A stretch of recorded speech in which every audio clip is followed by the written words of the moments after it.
एक बार कबीर साहिब जी अपने गुरु रामानंद जी के साथ एक भंडारे में गए हुए थे।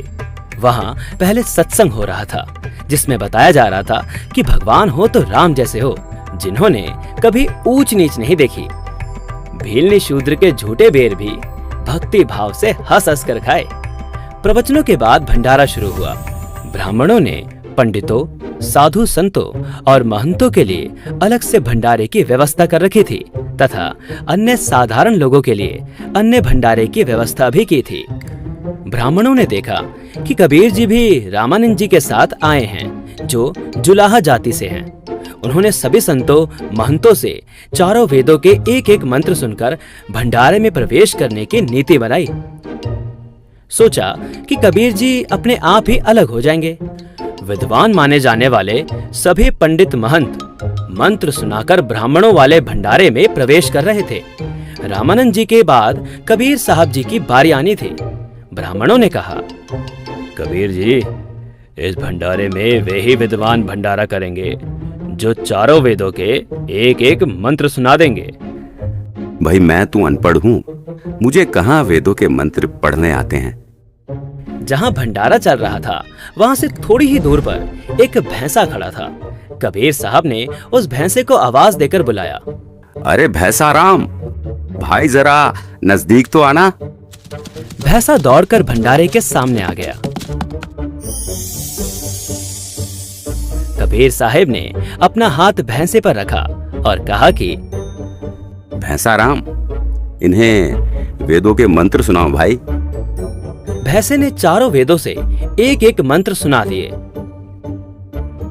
ऋषि मणाया, ऋषिकृत, सवृषा, सहस्रता, तिथः, पद्भिः कवीनां, तृतीयं धाम महिषा, सिशासन्त सोमः, विराजमानो राजितस्तु।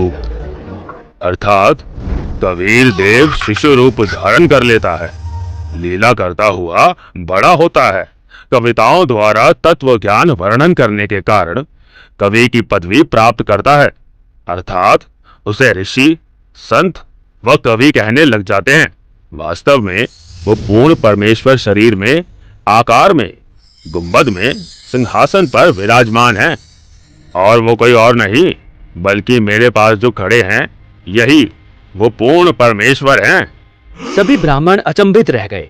कबीर साहब ने कहा, लो भाई, भैंसा राम ने मंत्र सुना दिए।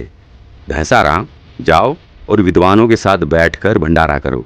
मैं तो साधारण लोगों के साथ ही भंडारा कर लूंगा। ये लीला देखकर उपस्थित पंडित शर्म से पानी पानी हो गए और क्षमा मांगी।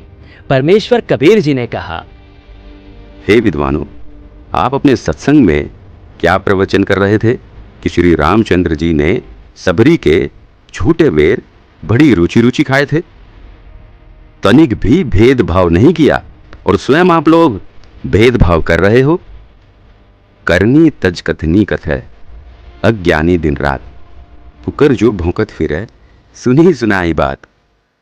सर्व विद्वान व परमात्मा चाहने वाले ब्राह्मणों ने कबीर परमेश्वर जी से दीक्षा ली।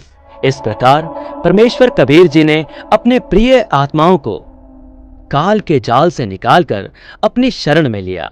उस समय उपस्थित हजारों की संख्या में अन्य श्रोताओं ने भी ये लीला देखी और दीक्षा प्राप्त करके अपना जीवन धन्य किया। दर्शकों, यह 2D एनिमेशन वीडियो संत रामपाल जी महाराज के सत्संग प्रवचनों का अंश मात्र है। संपूर्ण आध्यात्मिक ज्ञान प्राप्त करने के लिए अवश्य सुनिए संत रामपाल जी महाराज के मंगल प्रवचन। संत रामपाल जी महाराज के मंगल प्रवचन सुनने के लिए आज ही प्ले स्टोर से डाउनलोड करें संत रामपाल जी महाराज ऐप और सब्सक्राइब करें हमारा YouTube चैनल संत रामपाल जी महाराज।